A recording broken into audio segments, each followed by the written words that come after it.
جلیں گی علم و عمل کی شمع ہدایت النور کے ہی دم سے۔ شروع اللہ کے نام سے جو بہت مہربان نہایت رحم والا ہے۔ ترین مقام اللہ رب العالمین نے ہم کو عطا کیا 40 سجدوں کے ذریعے سے۔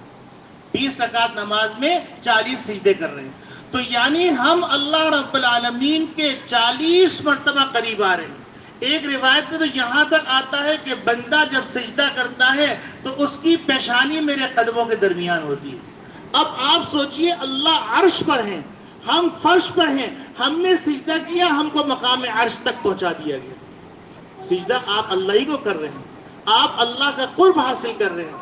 تو میرے عزیز دوستو بھائیو، اللہ رب العالمین نے جو رمضان مبارک کا رحمتوں والا برکتوں والا مہینہ عطا کیا ہے، یہ خاص مہینہ ہے۔ یہی وجہ ہے کہ نبی کریم صلی اللہ علیہ وسلم رجب کا چاند دیکھ کے مانگنا شروع کر دیتے تھے، اللہم بارک لنا فی رجب و شعبان وبلغنا رمضان۔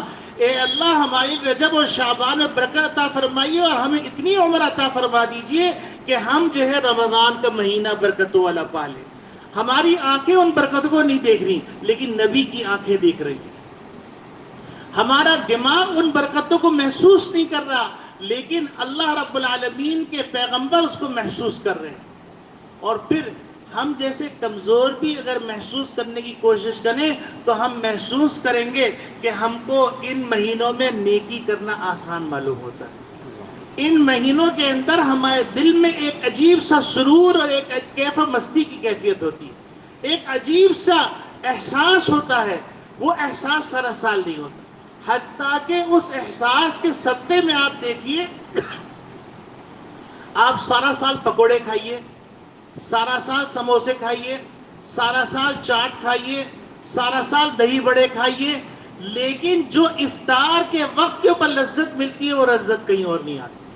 وہی چیزیں ہیں، وہی ہاتھ ہے، وہی راشن ہے، وہی غلہ ہے اور وہی پکانے والے ہیں، وہی ریسیپی ہے، لیکن وہ لذت جو اللہ رب العالمین ظاہری لذت عطا فرماتے ہیں، اور اس کا اعلان اللہ نے کیا بھی ہے کہ للصائم فرحتان، روزہ داروں کو 2 خوشیاں ملتی ہیں۔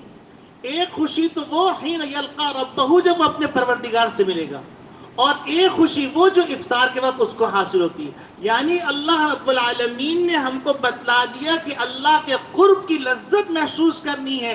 ایک لذت تم محسوس کرو گے دیدار پروردگار کے وقت، اور دوسری لذت محسوس کرو گے افطار کے وقت۔ یہ اللہ نے خود فرما دیا، نبی کی زبانی فرما دیا۔ تو معلوم یہ ہوا کہ ہم جیسے کمزور لوگ بھی رمضان مبارک کی لذتوں کو اور قرب کو محسوس کر سکتے ہیں۔ ہاں، یہ اور بات ہے، احساس نہیں ہوتا، ذہن اس طرف جاتا نہیں، لیکن ذہن جانے لگے تو آپ دیکھیے کہ آپ نے روزے کی حالت میں کہا اللہ اکبر، آپ کو ایک عجیب سی لذت سی فیلنگز آتی ہیں، احساس آتا ہے کہ آپ اللہ اکبر کہہ رہے ہیں، آپ سبحان اللہ کہیں، آپ کو ایک لذت آتی ہے۔ آپ قرآن کی تلاوت کا تو عام دنوں میں قرآن کی تلاوت بہت سے لوگوں کو ایک صفحہ کرنا مشکل ہوتا ہے، اور یہاں پر پورے پورے پارے پڑھ لیتے ہیں، پتہ بھی نہیں چلتا۔ 2 رکعت نفل پڑھنا مشکل ہوتا ہے، لیکن رمضان مبارک میں 20 رکعت تراویح پڑھنا آسان ہو جاتا ہے، سحری کے اندر تہجد پڑھنا آسان ہو جاتا ہے، اور مختلف نماز کے اندر، نماز کے اوقات میں، نماز کے بعد قرآن کریم کی تلاوت میں لطف آنے لگتا ہے۔ یہ سارے وہ احساسات ہیں جن احساسات کو ہم محسوس کریں تو کرنے لگیں گے۔ اس کے لیے کوئی بڑی ولایت کی ضرورت نہیں ہے، اس کے لیے صرف ضمیر کے بیدار ہونے کی ضرورت ہے۔ ضمیر اگر بیدار ہو گیا تو آپ پھر دیکھیں گے کہ وہ سرور جو ہے اللہ کے مقربین کو حاصل ہوتا ہے، وہ سرور کا کچھ نہ کچھ حصہ ہم کو آپ کو بھی حاصل ہو سکتا ہے۔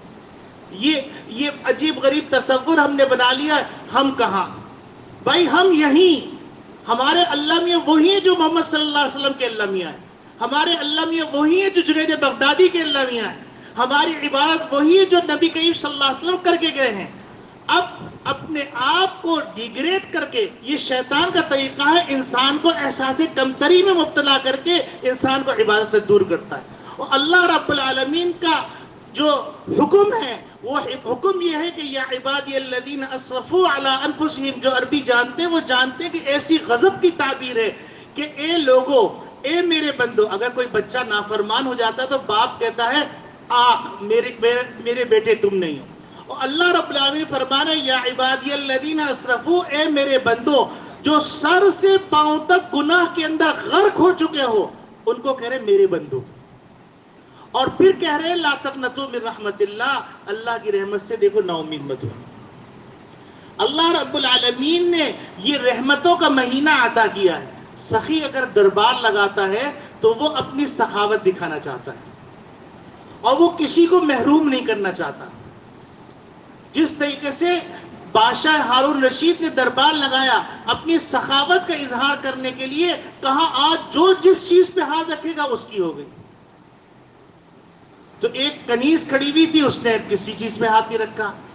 ہارون رشید نے کہا تم نے ہاتھ کسی چیز پہ رکھا؟ کہیں گے حضور آپ کے منہ سے یہ اعلان دوبارہ سننا چاہتی ہوں.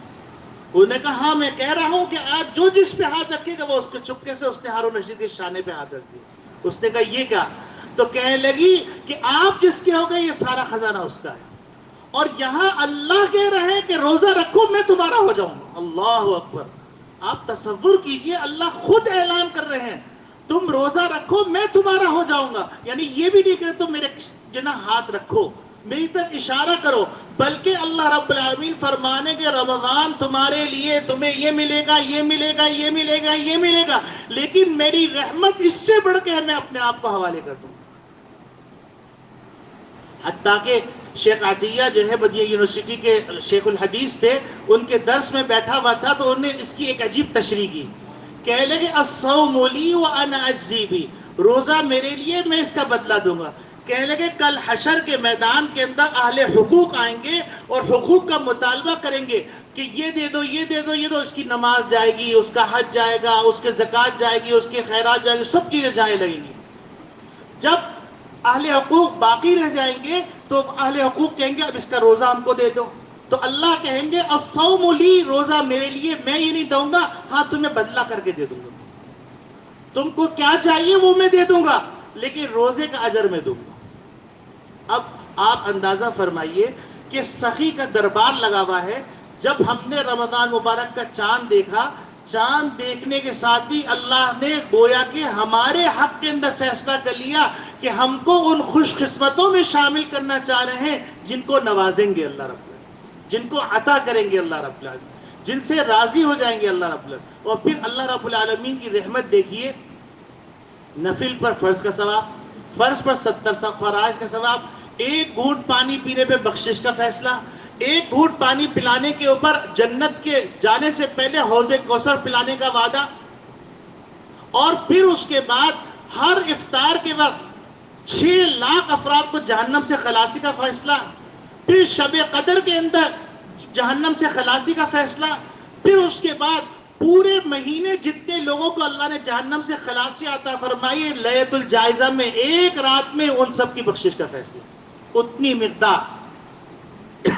اور پھر اس کے بعد عیدگاہ میں بلا کر اللہ کہہ رہے ہیں میرے عزت کی قسم، میرے جلال کی قسم، میرے بلندی مرتبے کی قسم، میرے علو شان کی قسم، میں آج کے دن تمہاری ہر دعا سنوں گا جو آخرت کے بارے میں ہوگی، اور جو دنیا کے بارے میں ہوگی اس کو بھی قبول کروں گا، لیکن تمہاری مصلحت کی طرف نظر کروں گا.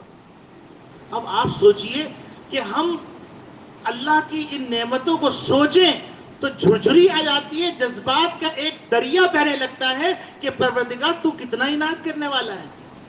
ہم جیسے ناکاراؤں کو، جو ہم صحیح طرح عبادت بھی نہیں کر پاتے، صحیح طرح ذکر بھی نہیں کر پاتے، لیکن اللہ رب العالمین کہہ رہے میرے محبوب کی شکل بنا کے آ جاؤ، حقیقت میں تبدیل کر دوں گا.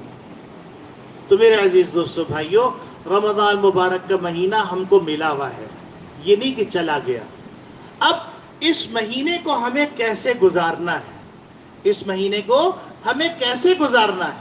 تو بزرگان دین نے یہ کہا ہے کہ ایک نصاب مقرر کیا ہے. وہ نصاب یہ مقرر کیا ہے کہ تم 5 وقت کی نماز کا اہتمام کرو. مرد حضرات جماعت کے ساتھ اہتمام کریں، خواتین اول وقت میں جماعت نماز پڑھ لیں. پھر اللہ رب العالمین کی طرف سے جو حکم ہے وہ حکم نبی کریم صلی اللہ علیہ وسلم نے اپنے عمل سے بتلایا کہ رمضان مبارک میں آپ صلی اللہ علیہ وسلم قرآن کی تلاوت کثرت سے کرتے تھے، حتیٰ کہ آخری جو رمضان تھا اس میں حضرت جبریل امین اور نبی کریم صلی اللہ علیہ وسلم نے 2 دفعہ قرآن کا دور کیا. تو میرے عزیز دوستو بھائیوں، اس مہینے کو، رمضان کے مہینے کو قرآن سے بڑی مناسبت ہے. تو دوسرا کام رمضان کے مہینے میں یہ کرنا ہے کہ کثرت سے قرآن کی تلاوت کیجیے. اس کی پرواہ نہ کیجیے کہ آپ اٹک اٹک کے پڑھ رہے ہیں. اللہ کے رسول نے فرمایا کہ جو اٹک اٹک کے پڑھے گا اس کو دوہرا اجر ملے گا. ایک اجر اس لیے کہ وہ قرآن پڑھ رہا ہے، دوسرا اجر اس لیے کہ وہ مشقت کے ساتھ پڑھ رہا ہے. تو قرآن کی تلاوت کیجیے. اگر بدقسمتی سے کسی نے قرآن کریم نہیں پڑھا ہے تو کم سے کم 3 دفعہ قل ہو اللہ پڑھ لے، 1 قرآن کا ثواب ملے. 3 دفعہ قل ہو اللہ پڑھ لے، کیا مشکل ہے بھائی؟ 3 دفعہ قل ہو اللہ پڑھ لے، 1 قرآن کا ثواب دیا جا رہا ہے. 1 دفعہ سورہ تکاثر پڑھ لے، 100 قرآن کا ثواب دیا جا رہا ہے. تو یہ 10 صورتیں تو اللہ کے فضل سے مسلمانوں کو یاد ہی ہوتی ہیں. کچھ نہیں چلتے پھرتے سورہ اخلاص پڑھتے رہیے، قرآن کریم کی تلاوت کا ثواب. پھر اس کے بعد ہم کو کچھ وقت ذکر و اذکار کے لیے نکالنا ہے. ذکر و اذکار کے اندر نبی کریم صلی اللہ علیہ وسلم خود ارشاد فرمایا وَاسْتَكْثِرُوا فِيهِ مِنْ 4 خِصَالٍ، کہ تم 4 چیزوں کی اس پہ کثرت کرو. 2 چیزیں وہ ہیں جس سے تم اللہ کو راضی کرو گے، اور 2 چیزیں ایسی ہیں جس سے تمہیں مفر نہیں ہے، تم بچ نہیں سکتے، اس سے چارے کار ہی نہیں. وہ 2 چیزیں جس سے تم اپنے پروردگار کو راضی کرو گے، ایک کلمہ طیبہ ہے اور ایک استغفار ہے. اور وہ 2 چیزیں جس سے تمہیں چارے کار نہیں ہے، جس سے مفر نہیں ہے، وہ ایک جنت کا سوال ہے اور جہنم سے خلاصی. تو ایک دفعہ میرے ساتھ پڑھ لیجئے، لا الہ الا اللہ، استغفر اللہ، اسألک الجنت واعوذ بک من النار. اب آپ دیکھیے اللہ کی عنایت دیکھیں. ایک آدمی 70 سال کفر کے اندر پڑا رہا، اس نے ایک دفعہ کہہ دیا لا الہ الا اللہ، اللہ نے کہا 70 سال کے گناہ معاف. اور اگر انتقال ہو گیا بغیر حساب کتاب کے جنت میں داخل. اور استغفر اللہ، اللہ رب العالمین کو سب سے زیادہ پسند ہے بندے کی عبادت استغفار. اور اس کے بدلے میں ملے گا کیا؟ فَقُلْتُ اسْتَغْفِرُوا رَبَّكُمْ إِنَّهُ كَانَ غَفَّارًا يُرْسِلِ السَّمَاءَ عَلَيْكُمْ مِدْرَارًا وَيُمْدِدْكُمْ بِأَمْوَالٍ وَبَنِينَ وَيَجْعَلْ لَكُمْ جَنَّاتٍ وَيَجْعَلْ لَكُمْ أَنْهَارًا. تمہیں دولت چاہیے نا، تمہیں اولاد چاہیے، تمہیں گھر چاہیے، تمہیں گاڑی چاہیے، تمہیں بنگلہ چاہیے، تمہیں باغات چاہیے، تو تم استغفار کرو، ہم دے دیں گے. استغفار کرو، ہم دے دیں گے. پھر اللہ کے رسول فرما رہے من لزم الاستغفار جعل اللہ من کل ضیق مخرجا. جو آدمی کثرت سے استغفار کرے گا اللہ رب العالمین اس کے لیے مشقت کے موقع کے اوپر آسانی کا راستہ انتظام فرما دیں. اور ومن کل ہم فرجا، علامہ آلوسی فرماتے الہم هو الغم الذي يذيب الانسان. ہم اس غم کو کہتے جو انسان کو صبح شام بھلا رہا ہوتا ہے. اللہ رب العالمین اس غم سے نجات عطا فرمائے. اور اللہ رب العالمین وَرَزَقَهُ مِنْ حَيْثُ لَا يَحْتَسِبُ، ایسی جگہ سے رزق عطا فرمائیں گے جہاں اس کا ہمیں گمان بھی نہیں جائے گا. استغفار کے بہت سارے فوائد ہیں. تو اللہ کے رسول فرما رہے ہیں کہ 4 چیزوں کی کثرت کو، ایک کلمہ طیبہ، دوسرا استغفار، اور تیسرے نمبر پر جنت کا سوال، اور چوتھے نمبر پر جہنم سے پناہ. جب تم یہ کر لو گے، 3 دفعہ تم نے جنت کا سوال کیا، 3 دفعہ جہنم سے پناہ مانگی، جنت خود اللہ سے درخواست کرے گی کہ اے اللہ اس کو میرے اندر داخل فرما دیجیے. اور جہنم خود اللہ سے درخواست کرے گی کہ اے اللہ اس کو جہنم سے پناہ عطا فرما دیجیے. سوچئے تو کیسی نیکیاں قدم قدم پہ پڑے ہوئے ہیرے جواہرات، اور ہم چننے کے لیے تیار. تو ذکر و اذکار ہونا چاہیے.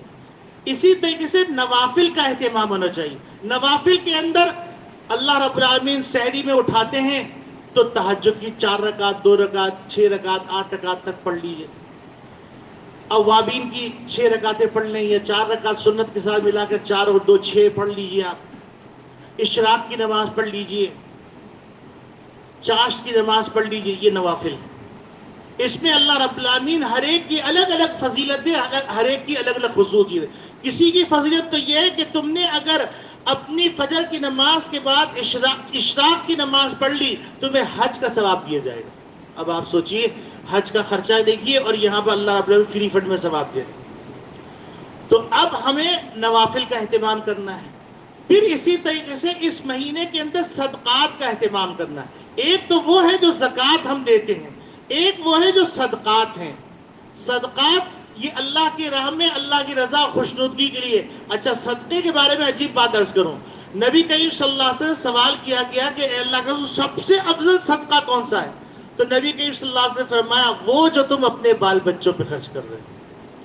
اپنے دسترخوان کو وسیع کیجئے، اپنے بچوں کے لیے، اپنے بیوی کے لیے، اپنے گھر والوں کے لیے تھوڑا سا کھانے کا اچھا انتظام کر لیجئے. پھر اسی طریقے سے 2-4 لوگوں کو افطار کرا لیجئے. اسی طریقے سے کچھ صدقات چلتے پھرتے اللہ کے ہاں مقدار نہیں ہے، اللہ کے اخلاص ہے.